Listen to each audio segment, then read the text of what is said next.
ஸ்ரீ குருபியோ நமக. பெரிவாச்சரணம். ஹரஹர சங்கர, ஜெய ஜெய சங்கர. திருவிளையாடல் புராணம் தான் பார்த்துன்னு இருக்கோம். கடலை வற்றடித்தல் பார்த்தோம். இந்திரன் முடிமேல் வலை வீசுதல் அப்படிங்கிறது பார்க்குறோம். அதுதான் இப்போ பார்த்துன்னு இருக்கோம். பாண்டிய நாட்டில் மட்டும் இல்லை, சேர நாடு சோழ நாட்டிலையும் ஒரே வறண்ட மாநிலமாக இருக்குது. அப்போது வேந்தர்களும் டிஸ்கஸ் பண்ணுறான். ஸோ ஒருத்தருக்கொத்தர் பகைமையாக இருந்தாலும் எல்லாரும் செய்யும் அந்த சேம் போட்டுங்கிற மாதிரி எல்லாருக்கும் ஒரே மாதிரி நிலைமையாக இருக்குது இல்லையா? சேர சோழ பாண்டியர் 3 பேர் நாட்டிலையுமே தண்ணி இல்லை, மழை இல்லை. அப்போ இவன் 3 பேரும் வந்து டிஸ்கஸ் பண்ணுறான். என்ன பண்ணுறது? சேரன் சொல்கிறான் என்னோட நாட்டில் இந்த மாதிரி 2 வருஷமாக இல்லை. சோழன் சொல்கிறான் 3 வருஷமாக இல்லை. பாண்டியன் 4 வருஷமாக மழை சரியாக பெய்யலை, சரியாகவே இல்லை. இப்போ இந்த மாதிரி ஒவ்வொருத்தரும் அவளுடைய சோக கதைகளை பேசிக்கிறான். என்ன பண்ணுறதுன்னு தெரியல. இப்போது இந்த மாதிரி வேந்தர்களும் இந்த மாதிரி டிஸ்கஷன் பண்ணிகிட்டே இருக்கிற ஜோஷியர்களையும் கூப்பிட்டு கேட்டாச்சு, என்னன்னு கிரக நிலையா என்னன்னு தெரியலையேன்னு பார்த்தாச்சு. அப்போது பாண்டியன் வந்து சொக்கநாதர் கிட்டக்க முறையிடுறான். அப்பா சொக்கநாதா, இந்த மாதிரி நிலைமை இருக்கே, நாங்கள் என்ன பண்ணட்டோன்னு எங்களுக்கு தெரியலையே அப்படின்னு இவா சொன்ன உடனே இவா 3 பேருமே முறையிடுறான். சேர சோழ பாண்டியர்கள் 3 பேருமே சொக்கநாதர் கிட்டக்க முறையிடுற போச்சு. சிவபெருமான் அஸ்ரீரியாக சொல்கிற, பொதிகை மலையில் அகத்தியர் இருக்க, அவர் தான் இதுக்கு தீர்வு சொல்ல முடியும் அப்படின்னு சொல்லி இந்த அஸ்ரீரியை மறைஞ்சுடுறது. சரி, நீவா 3 பேரும் மூவேந்தர்களும் அகத்தியரை தேடி பொதிகை மலைக்கு போகிறார். தமிழ் முனிவர் இல்லையா அவர்? ஸோ ஒரு சேர நாடு மட்டும் இல்லை, சோழ நாடு மட்டும் இல்லை, பாண்டிய நாடு 3 பேருமே வந்திருக்கா அப்படின்னு உடனே அவர் வந்து இவாகிட்ட பேசிகிட்டே இருக்கார். அப்போது அகத்தியர் சொல்கிறார், நீங்கள் வந்து இப்போ இந்த மாதிரி 3 பேர் முறையிடுறீங்க, மக்களுக்காக இப்போ நீங்கள் மன்றாடி நிற்கிறீங்க. அப்போ நான் சொல்கிறத நீங்கள் செய்யணும். என்ன வேணால் செய்யணும் எங்களுடைய மக்களுக்காக. ஏன்னா பிரஜைகள், மக்கள் மட்டும் இல்லை, மாடு ஆடு அந்த மாதிரி ஜீவராசிகள் எல்லாருமே சஃபர் பண்ணுறோம். அப்போ தண்ணி இல்லாதனால விளைச்சல் இல்லை, விளைச்சல் இல்லாத பசி பட்டினியோட மக்கள் அவதிப்படுறான்.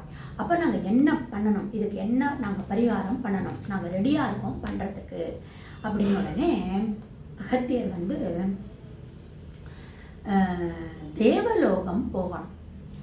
தேவேந்திரனுடைய மனசை நம்ம குளிர்விச்சாதான் இது நடக்கும்.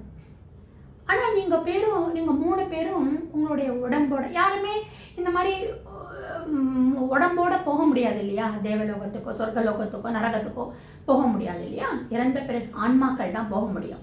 ஆனால் நீங்கள் போகணும் அப்படின்னா, இந்திரனை மகிழ்விக்கணும் அப்படின்னா, அந்த கடவுளுடைய கடாட்சம் கிடைக்கணும் அப்படின்னா நீங்கள் என்ன பண்ணணும் அப்படின்னா, சோமவார விரதம் இருக்கணும் அப்படின்னு சொல்கிறார். ஏன்னா இந்த பூத விடல்களோட நம்ம வந்து போக முடியாது.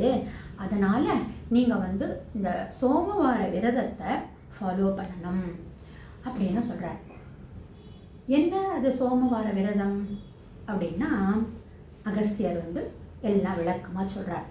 இந்த சோமவாரம் அப்படிங்கிறது ரொம்ப ஒரு முக்கியமான ஒரு நாளாக கருதப்படுறது. மண்டே, அதுவும் சிவனுக்கு மிகவும் உயர்ந்த நாளாக கருதப்படுறது. ஆக்சுவலி பார்த்தீங்கன்னா ஆகம விதிப்படி அன்னைக்கு வில்வம் பொறிக்கக்கூடாதான். சோமவாரத்தன்னைக்கு மண்டே அன்னைக்கு வில்வம் பொறிக்கக்கூடாதான்.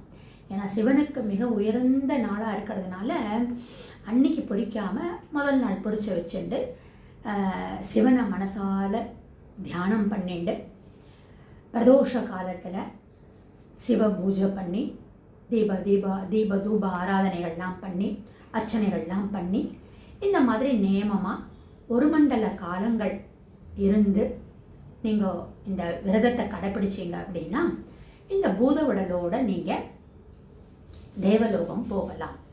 அப்போ இந்த தேவேந்திரனை கிட்டக்க மன்றாடி மழையை, வருண பகவானுடைய ஒரு கடாட்சத்தை நீங்கள் பெறலாம் அப்படின்னு இந்த அகஸ்தியர் வந்து சோமவார விரதத்தினுடைய மகிமையை பற்றி ஒரு அந்த புக்கில் பார்த்தேன்னா திருவிளையாடல் புராணத்தில் இந்த சோமவார விரதத்தினுடைய மகிமையினே ஒரு 10 பக்கத்தில் கொடுக்கப்பட்டிருக்கு. ஸோ இந்த மாதிரி ஒரு விரதத்தை நீங்கள் 3 பேரும் கடைபிடிக்கணும் அப்படின்னு இந்த அகஸ்தியர் சொல்கிறார். மக்களுக்காக, ஜீவராசிகளுக்காக, ராஜாவுடைய கடமை அதுதானே, நாங்கள் பண்ணுறதுக்கு ரெடியாக இருக்கோம் அப்படின்னு 3 பேரும் ரொம்ப நேமமாக இந்த சோமவார விரதத்தை கடைபிடிக்க ஆரம்பிக்கிறார்.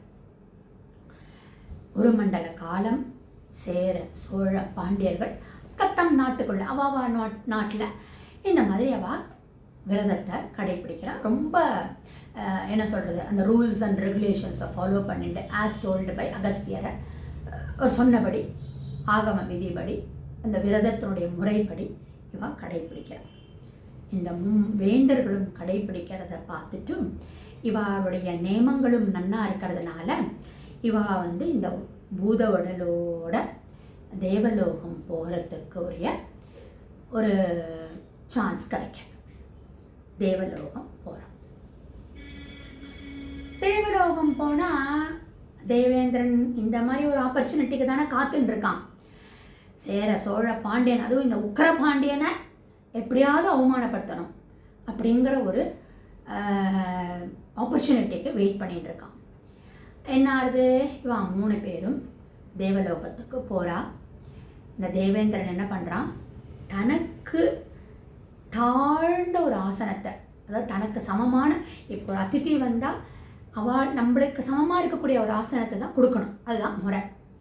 ஆனால் இந்த தேவேந்திரன் என்ன பண்ணுறான், தன்னோட தாழ்ந்த ஒரு ஆசனத்தை 3 பேருக்கும் ரெடி பண்ணுறான். சேர, சோழ, பாண்டியர்களுக்கும் வரவேற்கிறான். அவளுக்கு அந்த ஆசனத்தில் உட்காரத்துக்கு கையை காமிச்சு உட்கார சொல்கிறான்.